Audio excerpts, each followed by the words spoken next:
ಇನ್ನು ಭೂಮಿ ಮೇಲೆ ಯುದ್ಧ ಆದ್ರೆ ಏನಾಗುತ್ತೆ ಅನ್ನೋದು ಬಹಳ ಸ್ಪಷ್ಟವಾಗಿ ಹೇಳಿದ್ವಿ. ಜೊತೆಯಲ್ಲಿ ನೇವಿ ಪವರ್ ಹೇಗಿದೆ ಗೊತ್ತಾ?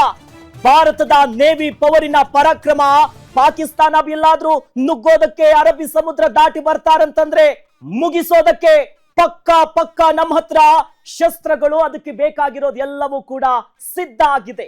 ಫಿನಿಶ್ ಆಗೋದು ಪಕ್ಕಾ. ನೋಡಿ, ಅದರ ಲೆಕ್ಕಾಚಾರಗಳು ಇಲ್ಲಿದೆ.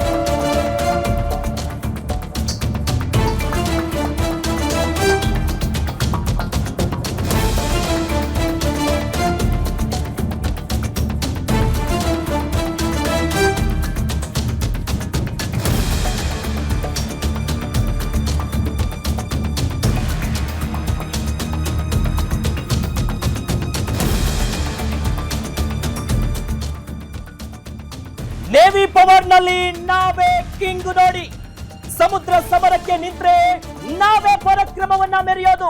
ಕೆಣಕಿದ್ರೆ ಪಾಕ್ ಪಕ್ಕ ಫಿನಿಶು. ಸುಮ್ಮನಿರಲ್ಲ. ಹೇಗಿದೆ ಗೊತ್ತಾ ನಮ್ಮ ಭಾರತದ ನೇವಿಯ ಪವರ್? ಅದರ ಮುಂದೆ ಏನೇನು ಇಲ್ಲ. ನಾವೇ ಬಾಹುಬಲಿ. ಪಾಕಿಸ್ತಾನ ಪತ್ರಗುಟ್ಟು ಹೋಗುತ್ತೆ. ಯಾಕೆ ಗೊತ್ತಾ? ಎಲ್ಲ ಅಂಕಿಅಂಶ ನಿಮ್ ಮುಂದೆ ಇಡ್ತೀವಿ. ಭಾರತ ಸಮುದ್ರದ ಎಲ್ಲಾದ್ರೂ ಸಮುದ್ರ ಮೂಲಕವಾಗಿ ಅವರು ಬಂದು ಭಾರತವನ್ನು ಮುಟ್ಟೋದಕ್ಕೆ ಬರ್ತಾರಾ? ನಮ್ಮ ನೇವಿ ಪವರ್ ಹೇಗಿದೆ? ಛತ್ರಪತಿ ಶಿವಾಜಿ ಮಹಾರಾಜ್ ಅವರ ಮೂಲಕವಾಗಿನೇ is the father of navy. ಈಗ ಸಮುದ್ರದ ಮೂಲಕ ಭಾರತಕ್ಕೆ ಏನಾದ್ರೂ ತಂಟೆಗೆ ಬಂತಂದ್ರೆ ನಾವು ಬಾಹುಬಲಿ. ಯಾಕೆ ಹೀಗೆ ಹೇಳ್ತಿರೋದು ಗೊತ್ತಾ? ಈ ಲೆಕ್ಕಾಚಾರಗಳನ್ನ ನೋಡಿ ಗೊತ್ತಾಗತ್ತೆ ಬಹಳ ಕ್ಲಿಯರ್ ಆಗಿ. ನಾವೇ ಬಾಹುಬಲಿ, ನಾವೇ ಕಿಂಗ್ ಅನ್ನುವಂಥದ್ದು. ಸೇನಾ ನೌಕೆಗಳು ನೋಡಿ, ಭಾರತದ ನೌಕೆಗಳು 293, ಪಾಕಿಸ್ತಾನದ ಸೇನೆ ನೌಕೆಗಳಿರೋದು 121, 121 ಅಷ್ಟೇ.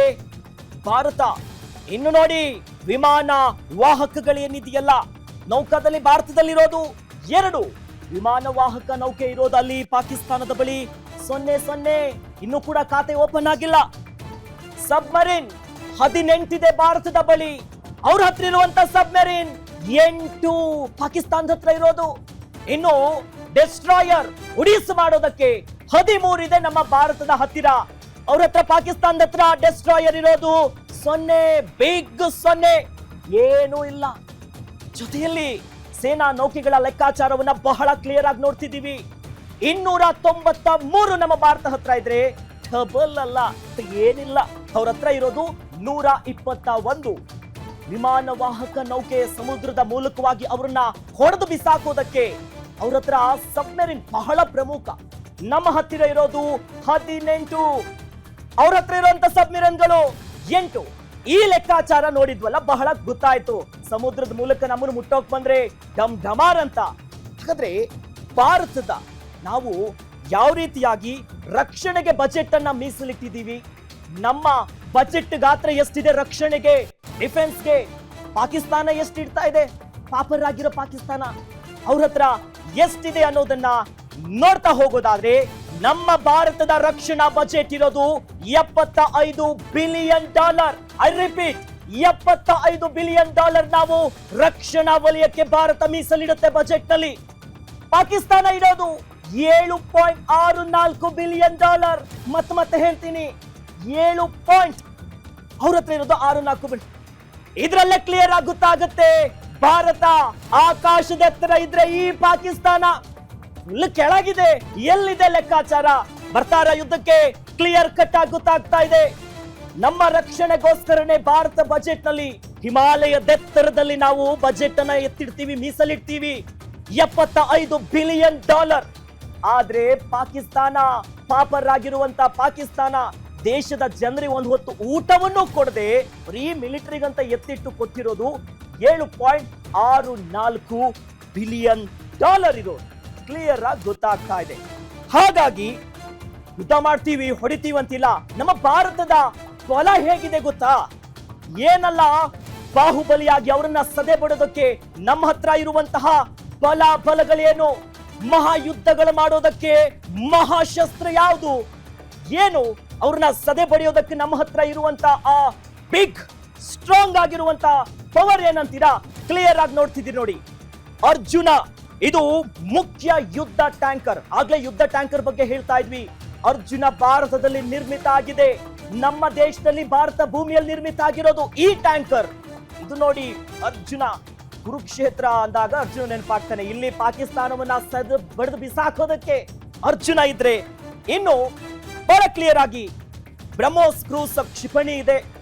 ಜೊತೆಯಲ್ಲಿ ಪಾಕಿಸ್ತಾನ ಬಳಿ ಏನಿದೆ, ಶಾಹಿನ್ 3 ಎನ್ನುವಂತ ಅಣ್ವಸ್ತ್ರ ಕ್ಷಿಪಣಿ ಇದೆ. ಕ್ಷಿಪಣಿ ಎರಡೂ ದೇಶಕ್ಕೂ ಕೂಡ ನ್ಯೂಕ್ಲಿಯರ್ ವೆಪನ್ ಇದೆ. ಭಾರತ ಮತ್ತು ಪಾಕಿಸ್ತಾನ ಎರಡು ದೇಶದ ಬಳಿಯೂ ಇದೆ. ಇದನ್ನೊಂದು ಕ್ಲಿಯರ್ ಆಗಿ ಮಾಡ್ಕೊಂಡ್ಬಿಟ್ಟಿದ್ದಾರೆ ಗೊತ್ತವ್ರಿಗೆ. ಹಾಗಾಗಿ ಭಾರತದ ಬಲ ಅನ್ನೋದನ್ನ ನಾವು ಬಹಳ ಸ್ಪಷ್ಟವಾಗಿ ನೋಡಿದ್ದಾರೆ. ಮೀರಾಸ್ 2000 ಅನ್ನುವಂತಹ ಒಂದು MiG-29 ಇವೆಲ್ಲವೂ ಕೂಡ ಭಾರತಕ್ಕೆ ದೊಡ್ಡ ಮಟ್ಟದ ಒಂದು ಬಲ ಕೊಡುವಂತ ಶಸ್ತ್ರಗಳಿವೆಲ್ಲ. ದೊಡ್ಡ ಮಟ್ಟದ ಒಂದು ಪಾತ್ರವನ್ನು ವಹಿಸುತ್ತೆ ಯುದ್ಧ ಆದಂತ ಹೊತ್ನಲ್ಲಿ.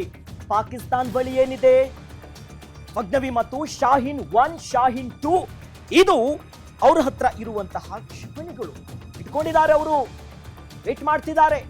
ಬಟ್ ಅದನ್ನ ಹೊಡೆದು ಬಿಸಾಕೋದಕ್ಕೆ ನಮ್ಮ ಹತ್ರ ರುದ್ರಂ ಕ್ಷಿಪಣಿ ಇದೆ. ಏರ್ ಟು ಏರ್ ಮಿಸೈಲ್, ಅಂದ್ರೆ ನೇರವಾಗಿ ದಾಳಿ ಮಾಡೋದಕ್ಕೆ ಆಕಾಶದ ಮೂಲಕವಾಗಿನೇ ಹೊಡೆದು ಉರುಳಿಸ್ತಾರೆ. ಆಕಾಶದಲ್ಲೇ ಅವ್ರ ಕೆಳಗೆ ನೋಡ ಹಂಗೂ ಇಲ್ಲ, ಅಷ್ಟೆಲ್ಲ ಹೊಡೆದು ಬಿಸಾಕ್ಬಿಡ್ತಾರೆ ಅವ್ರನ್ನ. ಹಾಗಾಗಿ ಇದು ನಮ್ಮ ಭಾರತದ ಒಂದು ದೊಡ್ಡ ಮಟ್ಟದ ಬಲ ಇರುವಂತ ಕ್ಷಿಪಣಿಗಳು. This is not that simple. ಅವ್ರು ಅನ್ಕೊಂಡಿರುವಂತ ಅಷ್ಟು ಸಿಂಪಲ್ ಆಗಿಲ್ಲ. ಅರ್ಜುನ ಮುಖ್ಯ ಯುದ್ಧ ಟ್ಯಾಂಕ್ ಅದು ನುಗ್ಗುತ್ತಾ ಇರುತ್ತೆ.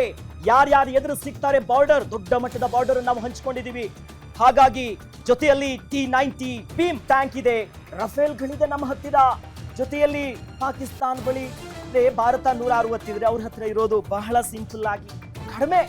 ಪಿನಾಕ ಇರುವುದು, ಮಲ್ಟಿ ಬ್ಯಾರಲ್ ಇರ್ಬೋದು, ರಾಕೆಟ್ ಲಾಂಚರ್ಗಳು ನಮ್ಮ ಭಾರತಕ್ಕೆ ಒಂದು ಪ್ಲಸ್ ಆದ್ರೆ, ಅವ್ರ ಬಳಿ ಅಗ್ನವಿ ಮತ್ತು ಶಾಹಿನ್ 3 ಅನ್ನುವಂತ ಅಣ್ವಸ್ತ್ರ ಕ್ಷಿಪಣಿಗಳು ಪಾಕಿಸ್ತಾನದ ಹತ್ರ ಇದೆ. ಬ್ರಹ್ಮೋಸ್ ಕ್ಷಿಪಣಿ ಇದೆಯಲ್ಲ, ಕ್ರೂಸ್ ಕ್ಷಿಪಣಿ, ಇದು ಅಷ್ಟು ಸಿಂಪಲ್ ಆಗಿರೋದಲ್ಲ, ಅಡ್ವಾನ್ಸ್ಡ್ ಟೆಕ್ನಾಲಜಿಗಳನ್ನ ಹೊಂದಿದೆ. ಮೀರಜ್ 2000, ಇನ್ನು MiG-29 ಅನ್ನುವಂತ ಶಸ್ತ್ರಾಸ್ತ್ರಗಳು ಹೊಡೆದು ಬಿಸಾಕು ಬಿಡುತ್ತೆ ಪಾಕಿಸ್ತಾನವನ್ನ.